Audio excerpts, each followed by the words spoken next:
Estimados señores, gracias por participar de este conversatorio, este webinar de Covis Perú en colaboración con Proventus, donde hablaremos de los servicios digitales en el impuesto a la renta y en el IGB. Vamos a aterrizar esta exposición en 4 bloques. Primero iniciamos brindando un concepto de qué son los servicios digitales. Como segunda medida, nos vamos a referir a algunos pronunciamientos de la Administración Tributaria de la SUNAT. Abordaremos en un tercer bloque algunos criterios importantes del Tribunal Fiscal y finalizaremos con algunos recientes desarrollos por parte de la Corte Suprema del Poder Judicial con relación a los servicios digitales en el ámbito tributario. A ver, para arrancar el primer bloque, ¿qué son los servicios digitales? Y aquí permítanme hacer una cuestión previa. Vivimos en un mundo cada vez más interconectado, muy globalizado. Si tratamos de hacer referencias a lo que fue el mundo en los últimos 10 años, probablemente nadie hubiese imaginado el ritmo al que hemos venido creciendo y desarrollándonos en cuanto al tema tecnológico. Bajo esa lógica, bajo esta premisa, las normas no necesariamente acompañan a la realidad. Más específicamente, las normas o el ordenamiento tributario no necesariamente avanza en línea con lo que sucede en la realidad.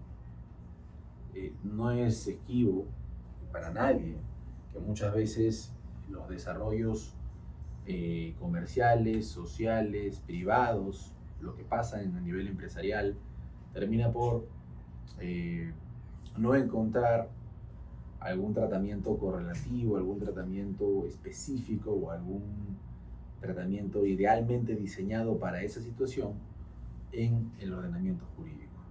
Y es natural.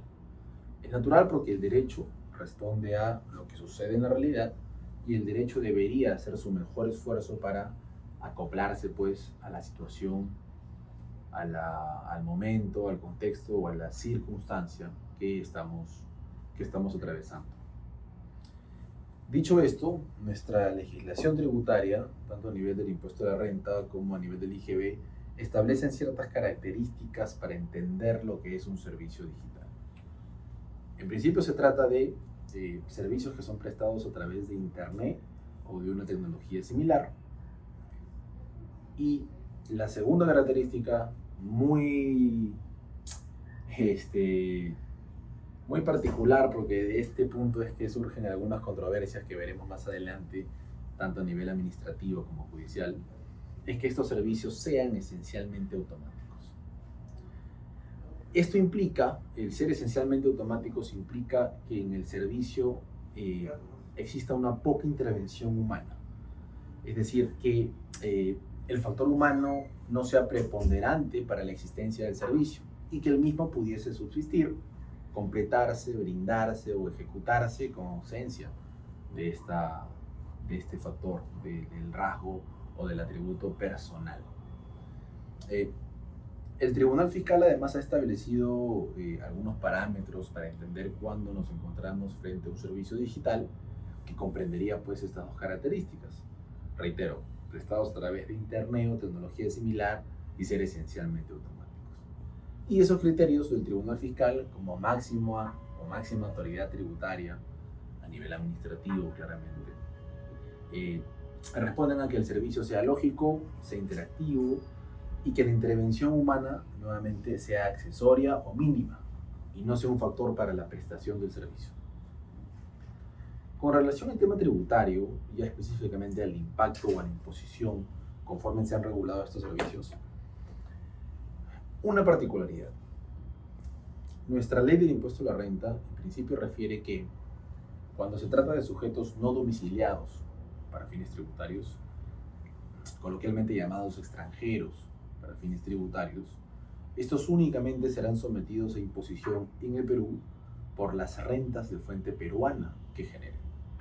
Es decir, si tenemos a un prestador de servicios, un proveedor español que realiza actividad empresarial en el Perú, pues tiene clientes peruanos y les brinda un servicio de consultoría, llámese en temas de marketing y publicidad.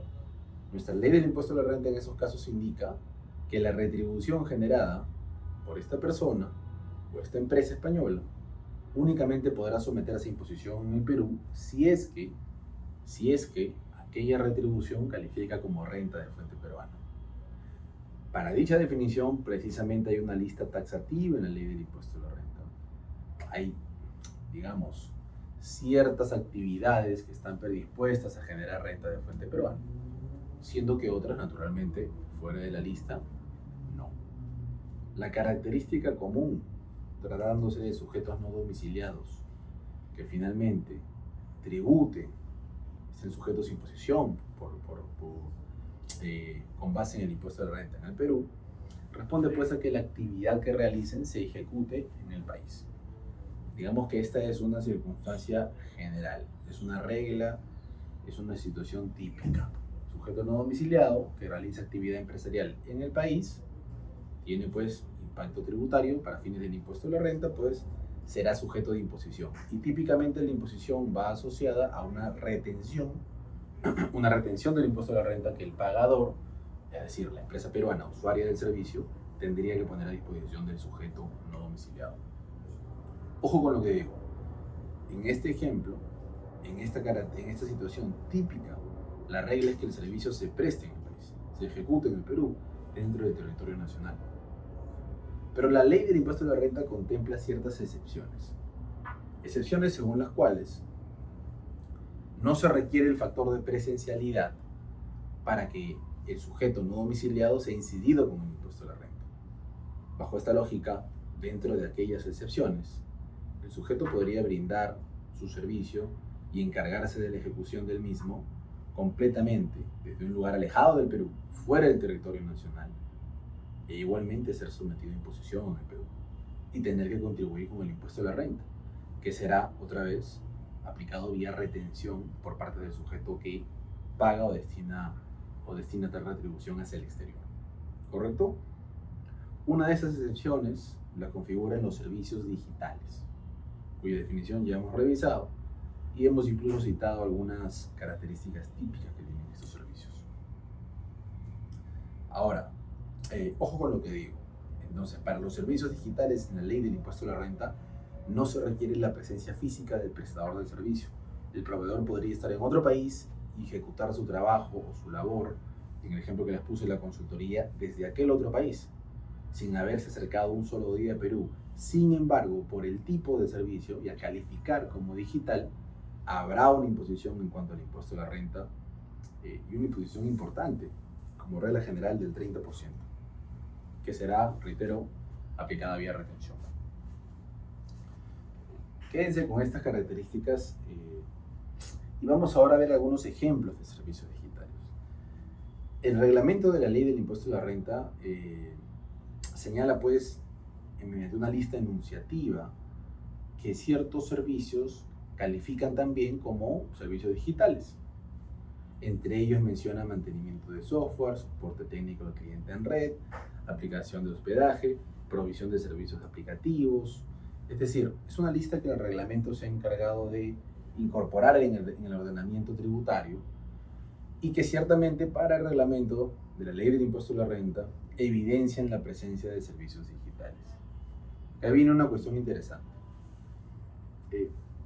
Las dos características que conversamos hace un momento son características que parten de la ley del impuesto a la renta. ¿Se acuerdan que mencionamos? Un servicio digital, para que califique como tal, tiene que ser brindado a través de internet o tecnología similar, más, ¿cuál es la segunda característica? Lo conversamos, esencialmente automáticos, ¿correcto?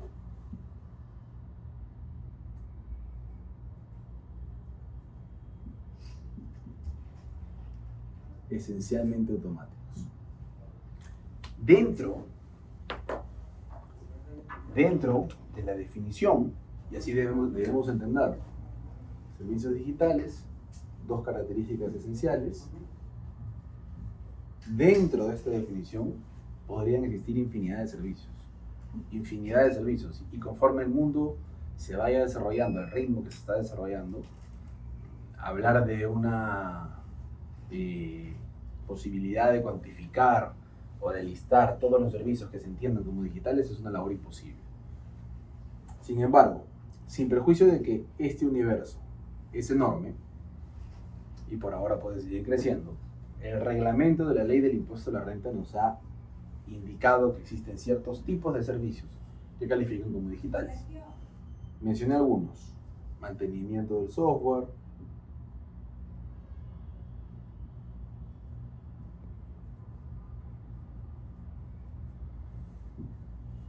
aplicación de hospedaje,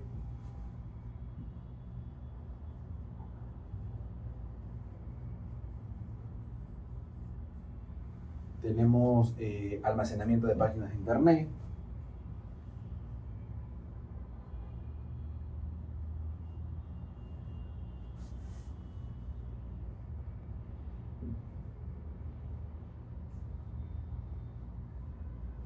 en fin, es una lista enunciativa y la particularidad de esta lista es que se encuentra dentro del universo legalmente definido lo que debe entenderse por servicios digitales. Con lo cual, aun cuando hablemos de por ejemplo, aun cuando hablemos de un almacenamiento de páginas de internet,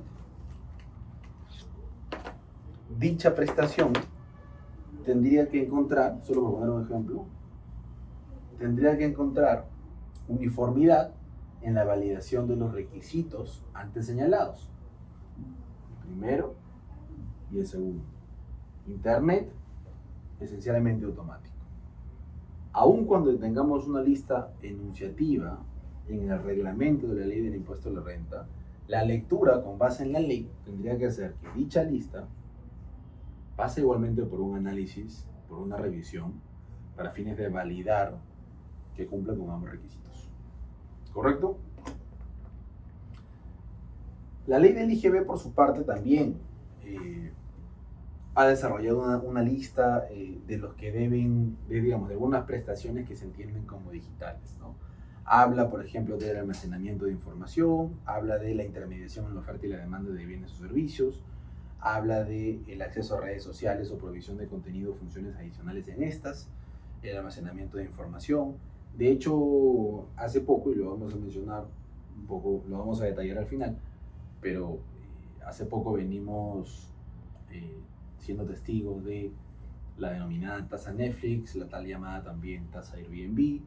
Tiene que ver con servicios digitales que vienen siendo prestados por entidades no domiciliadas, en este caso a favor de usuarios peruanos, personas naturales. Y lo que ha sucedido es que estos servicios tendrán ahora un componente adicional de cara a la operación, que es el IGB, que tendría que ser en principio recaudado y declarado por estas entidades y derivado pues a la administración tributaria. Siendo que en caso no se logre hacer responsable la entidad no domiciliada que brinde ese tipo de servicios, acabo de mencionar Airbnb, Netflix y demás, los bancos podrían fungir de agentes retenedores o perceptores para fines del IGB y derivarlo al fisco. Ahora, me adelanté un poco, porque estoy hablándoles de cómo se recauda, en este caso el IGB, en los servicios digitales. Bueno, la recaudación viene tal cual la he señalado. Lo que se ha implementado últimamente es este concepto de utilización de servicios en el IGB por parte de personas naturales peruanas, personas sin negocio. Se ha habilitado el formulario, que es el 1662, a través del cual los sujetos no domiciliados van a poder encargarse de declarar el IGB y derivarlo a la administración tributaria. Siempre bajo el entendido de que estén en plena capacidad de tener información de los sujetos, personas naturales que contratan o demandan sus servicios, y de esta manera pues contribuir de alguna manera nosotros como consumidores finales, contribuir a las famosas fuentes de financiamiento de la actividad estatal, ¿no? Porque finalmente somos los consumidores finales quienes asumimos el pago del IGB por la técnica del impuesto. Entonces, claro, al aplicar el IGB, este gravamen en los servicios digitales, somos nosotros, las personas naturales, quienes estamos asumiendo el pago. Por otro lado, cuando hablamos del impuesto a la renta, la recaudación del impuesto, tratándose de servicios digitales, va del lado de que el sujeto empresarial que utiliza el servicio, en este caso el sujeto empresario o empresarial peruano, realiza una retención del 30% al momento del pago no domiciliado que brinda el servicio. Esta es una retención de carácter definitiva y pasa por el hecho de que antes se haya realizado la validación de que se trata de un servicio digital. Esta validación. Internet, esencialmente automático. Si quieren, para aclarar un poco el concepto de esencialmente automático, es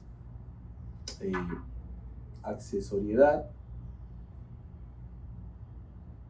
en la intervención humana. Accesoriedad, clave. La intervención humana no es absoluta, no es protagónica, es accesorio. A ver, tenemos también a nivel tributario algunos convenios para evitar la doble imposición que el Perú supo suscribir en su momento y que venimos pues trabajando como Estado-Nación en algunos nuevos convenios tributarios, los famosos convenios para evitar la doble imposición o CDIs. El más reciente aprobado ha sido el de Japón, el más reciente CDI en vigor. Pero ojo, porque los CDIs solamente regulan el tratamiento tributario para fines del impuesto a la renta, no en cuanto al IGB. Eso es uno. Después, claro, es importante que sepamos diferenciar a nivel análisis que una cuestión es la legislación doméstica y otra cuestión es la legislación a nivel tratado internacional, la regulación a nivel tratado internacional. ¿Correcto? Porque los CDI son tratados internacionales en materia tributaria. Bajo este entendido, en los CDIs con Brasil y Suiza, lo que tenemos es que las rentas obtenidas por servicios digitales califican como regalías. No hay una definición de servicio digital, con lo cual, en estos casos, Brasil y Suiza, se recurre a la legislación doméstica, se identifica si un servicio es digital y después se le aplicará, con base en ese convenio, el tratamiento de regalías. Y con eso me refiero a revisar quién tiene potestad tributaria, cuál es la tasa máxima de tributación permitida por cada país y cualquier otra regla adicional, cualquier otra regla que las partes hayan decidido conveniente incluir en el convenio.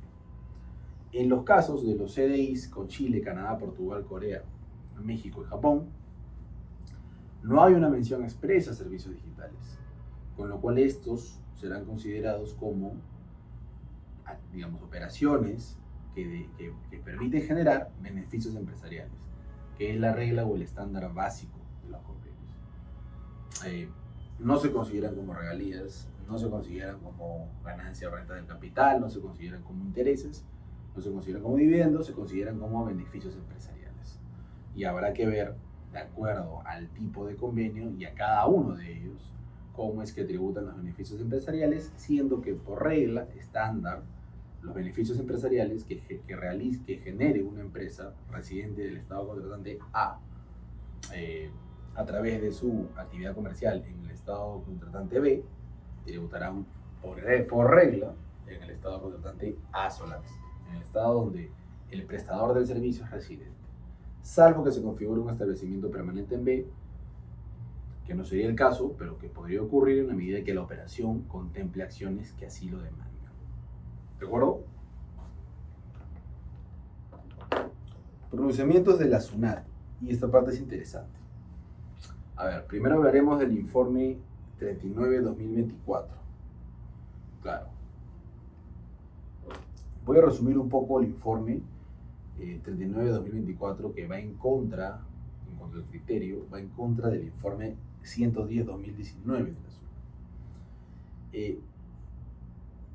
Lo que dice aquí la SUNAT de fondo, al margen del tipo de servicio que se analizó, lo que dice la SUNAT de fondo es que yo les he comentado que los servicios digitales, centrémonos en la ley del impuesto de renta, para fines del impuesto a la renta tienen dos características, ¿cierto? Internet y esencialmente automáticos.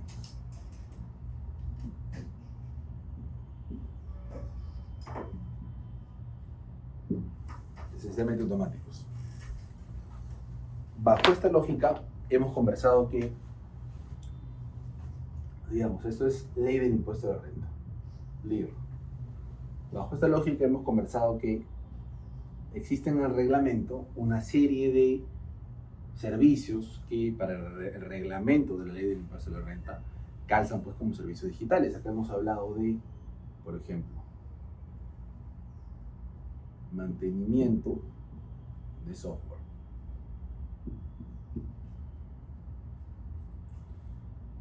Podemos hablar aquí de subastas en línea.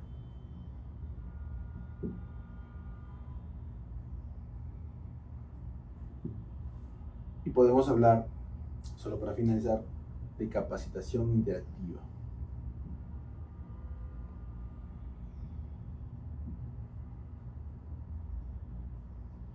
¿Ok? Estos son servicios dentro de una lista enunciativa que están en el reglamento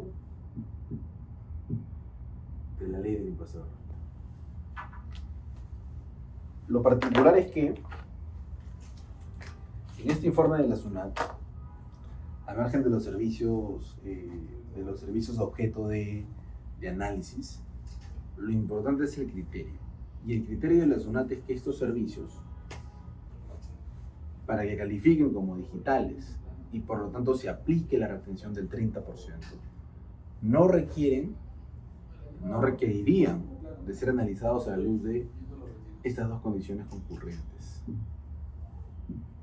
¿Ok? Para la SUNAT entonces, en el informe que estamos conversando, de presentarse alguna de estas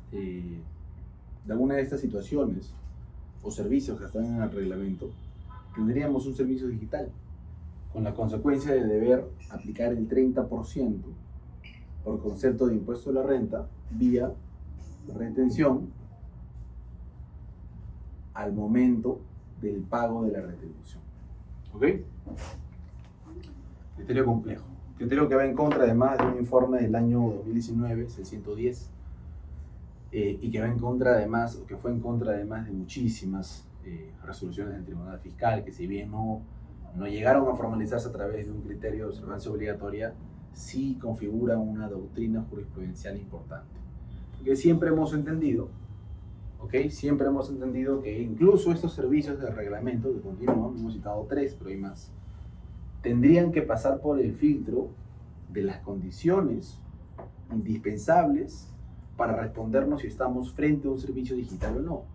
Y esto es importante, porque si nos quedamos solamente con el reglamento y con el análisis de la SUNAT, cuestiones, por ejemplo, como que un estudio de abogados del extranjero brinde un servicio a una empresa peruana, un servicio completamente intelectual, técnico, de desarrollo argumentativo, pero que dicho servicio sea puesto a disposición de la empresa peruana a través de un correo electrónico, originaría que estemos frente a un servicio digital.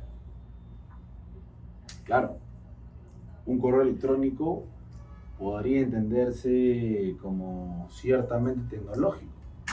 No podría ser viable en ausencia de la tecnología de la información, pero esencialmente automático, un informe intelectual, un informe técnico, labrado, pensado, estructurado, analizado, en fin, un informe de ese tipo claramente escapa a lo que la definición de esencialmente automático busca, pero para la SUNAT, al encontrarse en el reglamento una situación como acceso electrónico a servicios de consultoría, porque así lo dice el reglamento, estamos pues ante un servicio digital. Y esto es un problema grave.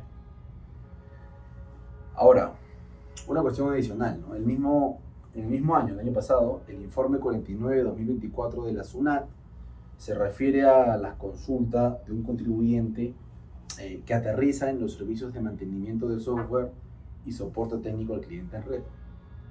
Eh, y la SUNAT toma la consulta para pronunciarse sobre un tema interesante y zanjar una discusión que también estuvo abierta durante algún tiempo en el mercado. Se pregunta si resulta aplicable el tratamiento previsto en el artículo 14 de la decisión 578 a los ingresos por estos tipos de servicios. Y se pregunta además si a los ingresos por servicios digitales regulados en la ley del impuesto a la renta y su reglamento, que requieren una mínima intervención humana, les resulta aplicable el artículo 6 de la decisión 578. ¿Qué sucede? Antes de responder, respondamos qué sucede en el artículo 14 y en el artículo 6 de la decisión 578. El artículo 14, como ven ustedes en pantalla además, es una excepción al principio de la fuente productora que se basa en el principio de beneficio efectivo. ¿Okay? Lo determinante a la luz del artículo 14 es dónde se produce el beneficio del servicio prestado. Hay una presunción de que el lugar del beneficio ocurre donde se impute y registre el pago. Y naturalmente, aquel lugar donde se produce el beneficio, reitero, donde que se presume como el lugar donde se realiza el registro y se impute el pago, es el lugar que tendrá potestad tributaria. Esto es el artículo 14. Lo que sucede es con el artículo 14 es que, claro, siempre hubo una discusión acerca de si el 14 o el 6 podrían aplicar para servicios que tienen un corte tecnológico, ¿no? Un componente técnico. O si es que hablamos de ciertos servicios especiales que deberían estar en el 14, como a nivel de CDI se entienden los servicios generales que van a la regla de beneficios empresariales, o si es que hablamos de algunos servicios en particular. En fin, en un análisis que no necesariamente comparto, lo que nos dice la SUNAT es que los servicios de soporte técnico y mantenimiento de software que son prestados a través de medios digitales y que requieren intervención humana como esencial, porque la pregunta fue intervención humana, la pregunta se refería a servicios que podrían estar encajados en esta lista reglamentaria, pero que requerían un gran componente de intervención humana. La respuesta de la SUNAT fue que esos servicios, incluso estando en el marco de la decisión 578, podrían calificar como digitales. Claro, entonces es afirmar por parte de la SUNAT que la intervención humana no es un componente a tomar en consideración cuando estamos frente a la lista reglamentaria.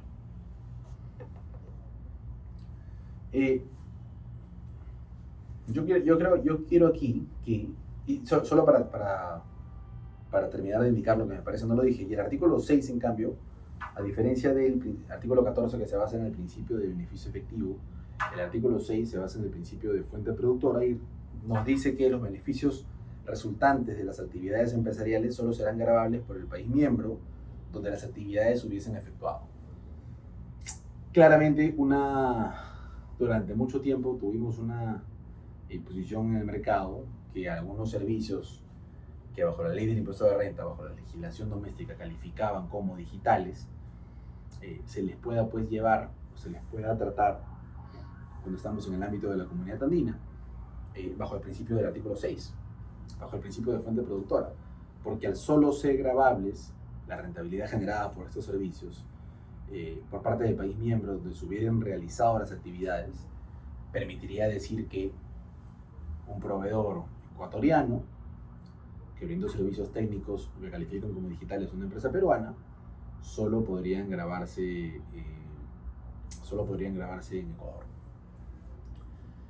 Pero claro, eso sería si es que pudiésemos llevar ese tipo de servicio al artículo 6. Sin embargo, lo que nos dice el informe de la SUNAT es que en todos los casos esta es una evaluación caso por caso. Tengamos un servicio que califique como digital directamente o no, tengamos un servicio que se encuentre en la lista enunciativa o no, habría que hacer un análisis caso a caso.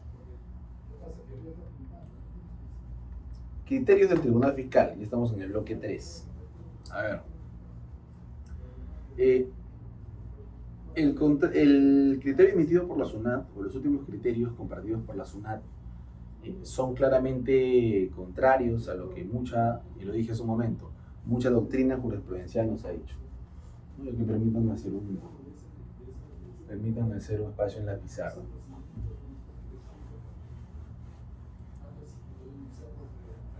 es importante tener en cuenta que aun cuando, aun cuando no hablemos de un criterio del tribunal fiscal que se eleva al grado de ser vinculante, como de observancia obligatoria, discúlpenme por la letra, tenemos igualmente criterios que componen una doctrina jurisprudencial.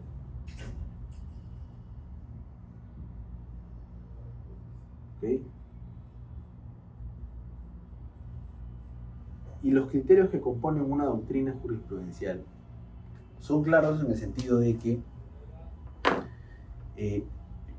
en todos los casos hay que analizar, en todos los casos, reitero, hay que analizar que el servicio frente al cual nos encontramos contemple con cumplir las condiciones de la ley para fines de entenderse como digital. Y por lo tanto aplicar un gravamen del 30% cuando la empresa peruana paga a la empresa extranjera, que esto es lo clave. El informe de la SUNAT nuevamente nos dice que esa validación a nivel legal no es necesaria, no es protagónica, no es requerida, y que basta con que el servicio se encuentre en la lista reglamentaria para aplicar tal gravamen, siendo que se trataría de un servicio digital. Algunas resoluciones del Tribunal Fiscal son la 54-59 del año 2018, la 98-90 del año 2019, Sala 8, Sala 4, 10-67-7, Sala 4 del año 2019, entre otras. La doctrina jurisprudencial es amplia aquí. Pero me permito recordar un tema. Y esto es para muchos que vemos fiscalizaciones tributarias seguramente algo conocido. Pero el tribunal y la SUNAT fiscal no necesariamente son uniformes en atender los temas de controversia tributaria. Estamos viviendo una época además donde la SUNAT viene fiscalizando con mucha ferocidad, haciendo énfasis en cuestiones que en su momento parecían zanjadas, pero que hoy en día nuevamente se vuelven a abrir y se empiezan a discutir. Y en ese sentido, aun cuando tengamos pronunciamientos del Tribunal Fiscal que nos permiten sostener un argumento de que un servicio, yo les mencioné algunos, por ejemplo, creo que mencioné subastas en línea, ¿no?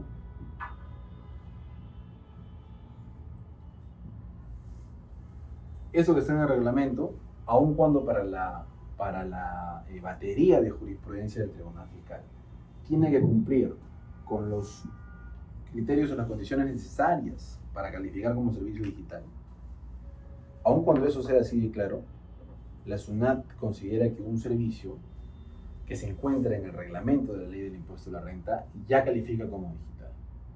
Por lo tanto, es casi un hecho, y ya lo hemos visto nosotros en algunos casos, que el fiscalizador o el agente, el funcionario de la SUNAT, cuando inicie su labor de fiscalización, considerará que esto es un servicio digital,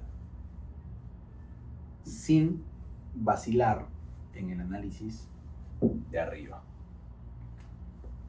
Ojo con eso. Una situación como esta nos abre la puerta claramente a un caso de dualidad de criterio, ¿no? O sea, recordemos que tenemos un informe previo emitido por la propia Administración Tributaria del año 2019, que lo cité hace un momento, donde se hacía énfasis en que igualmente, aunque estemos en un caso de estos, el análisis legal no podía perderse. Aquí estamos conversando sobre algo distinto. Veamos entonces cómo responde la SUNAT también a lo que viene siendo una presión por parte de los actores económicos, porque ciertamente un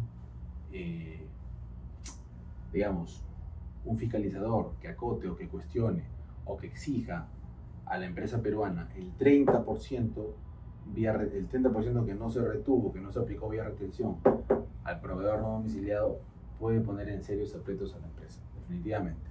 Más aún si este criterio podría empezar a aplicarse para años abiertos a fiscalización. Es un hecho que esto puede ser problemático. Ahora, tenemos el pronunciamiento de la Corte Suprema 2772-2021, que enfatiza la necesidad de que los servicios digitales cumplan con las características establecidas en la definición de servicios digitales prevista en la ley. Además, en el inciso B del artículo 4A del reglamento de la ley del impuesto a la renta. Básicamente refiriéndose a la particularidad de ser esencialmente automáticos. Entonces, claro, tenemos incluso no solo una batería de jurisprudencia del Tribunal Fiscal, tenemos una interesante casación donde la Suprema ha sido clara en referirse a las características, pero esta lista reglamentaria, yo creo que interpretada antojadizamente por la SUNAT, definitivamente será un problema hasta que la propia SUNAT revierta su criterio. Vamos a referirnos ahora a la casación 2705 del año 2024. Voy a hacer un poco de espacio aquí en la pizarra para abordar esta casación.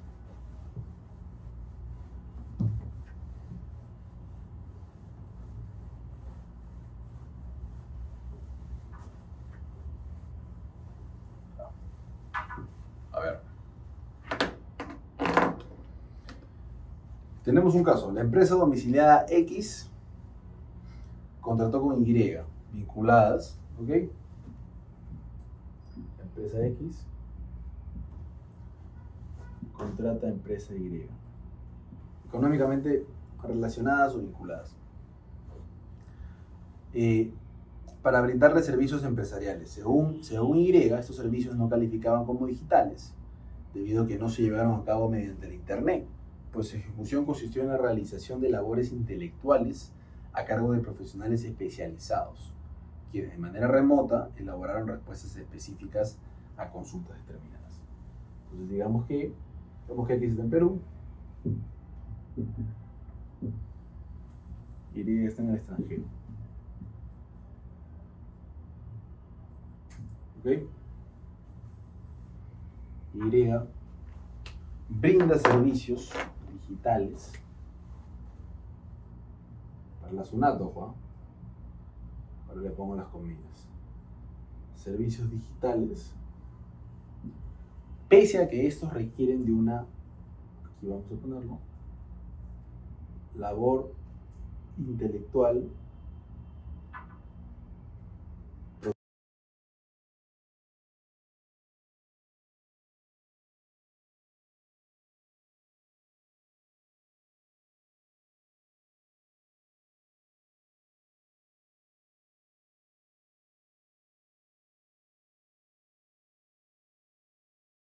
¿no?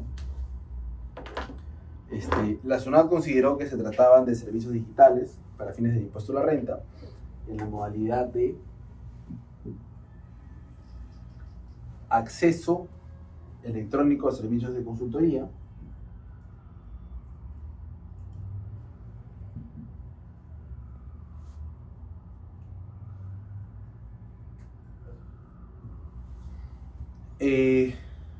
porque se habían prestado por correo electrónico.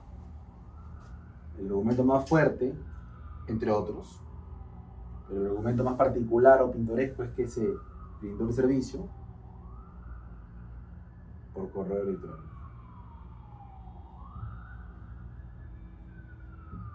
Ya. Lo que dijo aquí la Suprema es que, solo para resumir, es que es necesario tomar en cuenta la definición que establece que los servicios digitales se caracterizan por ser esencialmente automáticos y dependen completamente de la tecnología de la información o del Internet para ser viables. Por ello, naturalmente, no basta con que se emplee un correo electrónico para considerar como digitales este tipo de servicios, sino que deben cumplir con los requisitos que están en la ley y además en el reglamento. Inciso I del artículo 9 de la ley del impuesto de renta y el 4, lo mencioné, 4A del reglamento. Se concluye entonces que al no concurrir simultáneamente, al no concurrir ambos de manera simultánea, no estamos frente a un servicio digital, en este caso de acceso electrónico a servicios de consultoría. Ojo porque había citado yo la casación del año 2021-2772, que nos dice: a efectos de que un servicio tenga la condición de servicio digital, debe cumplir con calificar como un servicio, ponerse a disposición a través del Internet o cualquier otra red, brindarse a través de un acceso en línea, tratarse de ser esencialmente automáticos, debiendo requerir mínima intervención humana y no ser viable en ausencia de la tecnología de la información. Claro, estos cinco ítems o 5 elementos citados en la casación del año 2021 se pueden resumir tranquilamente aquí, en estos 2 ítems, que son los que rescata la casación 2705. De cualquier manera, nuevamente, la jurisprudencia a nivel Corte Suprema nos dice que la posición de la SUNAT es equivocada. ¿Es un problema? Sí, porque, reitero, si bien en un litigio, que seguramente iremos al litigio muchos de los que afrontamos esto día a día o nos dedicamos a la práctica contable, tributaria o financiera, si bien en un litigio las posibilidades de ganar la controversia a nivel sede administrativa, tribunal fiscal, o a nivel judicial son amplias, estamos convencidos de que la SUNAT intentará hacer valer su posición. Más aún, los informes de la SUNAT, como bien saben ustedes, vinculan a todos sus funcionarios, quienes no pueden apartarse del contenido de dicho informe o de sus conclusiones, ni siquiera de sus razonamientos. Razón por la cual en una fiscalización definitivamente estos puntos van a ser levantados y van a llover acotaciones. Esperemos que no, pero todo parece indicar que sí. Ha sido un gusto compartir con ustedes el día de hoy. Los esperamos definitivamente para siguientes eventos como este. Estaremos encantados de conversar. Esta vez no podemos abrir una ronda de preguntas por el tema del tiempo, pero les prometemos que en la siguiente sesión tendremos una ronda de preguntas final para hacer el evento un poco más dinámico, inclusive mucho más dinámico, y esperamos que también nos puedan acompañar. Nos despedimos, gracias a todos y que tengan una buena noche.